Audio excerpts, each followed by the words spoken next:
The views and opinions expressed during Eye on the Triangle do not represent WKNC or NC State student media.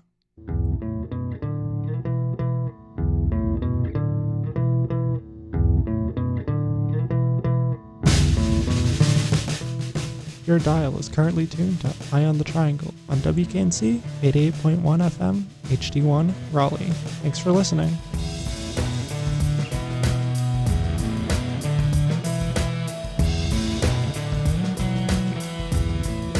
Good morning, Triangle listeners. Welcome to Eye on the Triangle. I'm Ellie delivering you your weekly Monday morning news. The North Carolina childcare industry has been hitting some turmoil. Since the pandemic, the industry has been receiving about 3 times its normal government funding, but that is all going away in October. The cost associated with providing childcare has increased substantially if businesses are barely staying afloat with the current allotment of funds. Early childhood teachers only make about an average of $14 per hour, which is not enough to cover basic needs, and it is anticipated that this may become an even less sustainable income in the coming year. The closures in childcare businesses has a larger impact on the entire economy than you might think, because in areas where there is very little childcare available, there are less parents who can work and stimulate the economy in certain areas. Policymakers note that the entire industry of public childcare needs to be rebuilt with a more sustainable structure. This isn't the only industry being affected by changes in the budget right now. North Carolina homeowners can expect to see changes in their insurance rates in the coming year. The state insurance commissioner recently rejected the proposed new rate for home insurance.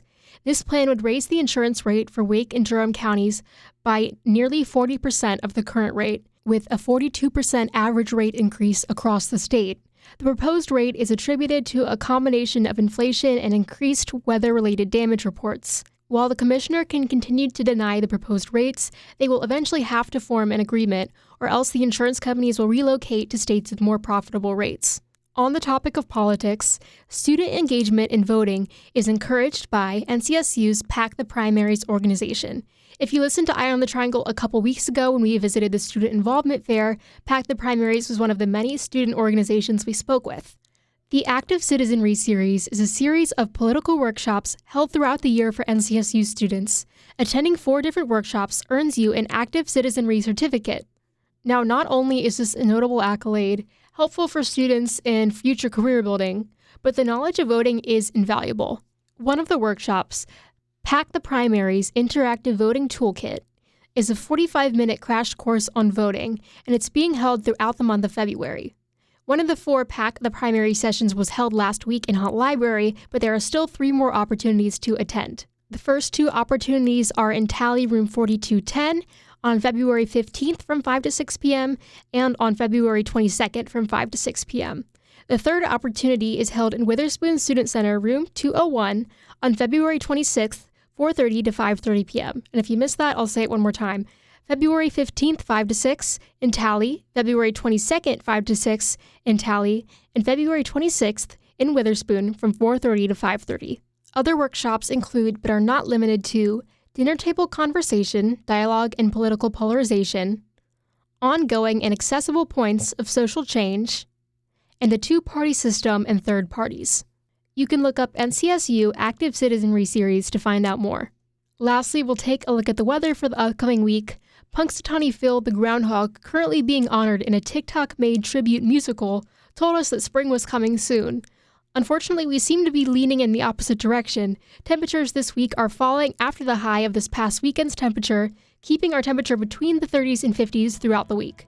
I don't know if the locals qualify this weather as early spring or 6 more weeks of winter, but as a non-native Southerner, I think it's not too bad. And that concludes your weekly news update. Thanks for listening and enjoy the music coming up. I'm Ellie with Eye on the Triangle, and you are listening to 88.1 WKNC HD1 Raleigh.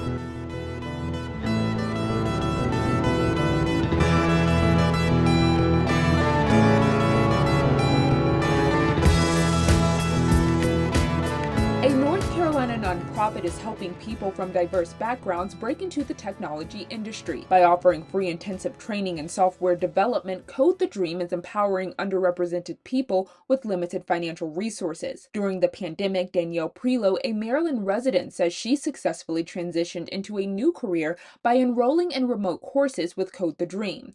Prior to finding the organization, she says financial obstacles prevented her from entering the tech space. I was looking into boot camps, and a lot of boot camps can be like $10,000, which is as much as a car. And I already have student debt, so that necessarily wasn't like the route I wanted to take. So I was trying to find boot camps that were essentially free. However, through Code the Dream and the support of her mentors, Prelo says she became an apprentice and ultimately got a job at the SAS Institute. She credits the organization for granting her access to a career she initially thought was unattainable. The tech industry has long faced criticism for its lack of diversity. She says Code the Dream is addressing this issue by eliminating financial barriers that have kept underrepresented people out of the field. Daisy Magnus IT from Code the Dream believes apprenticeship programs do diversify the field, but says many companies lack the necessary resources to create them. She says Code the Dream fills the gap by offering tandem apprenticeships, which allow people who typically wouldn't even get an interview in the field to land jobs. Immediately, it gives people a better platform to kind of showcase their skills and what they're capable of, and how, wonderful and friendly and compassionate they are as colleagues. And instantly people were just more confident.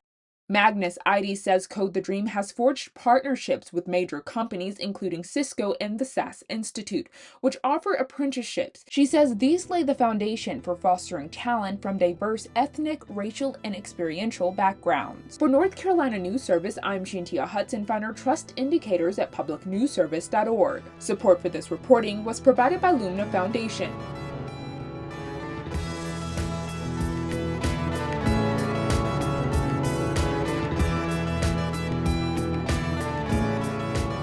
This has been Eye on the Triangle. I'm Erie Mitchell, your guest host right now. Thank you so much for listening to this.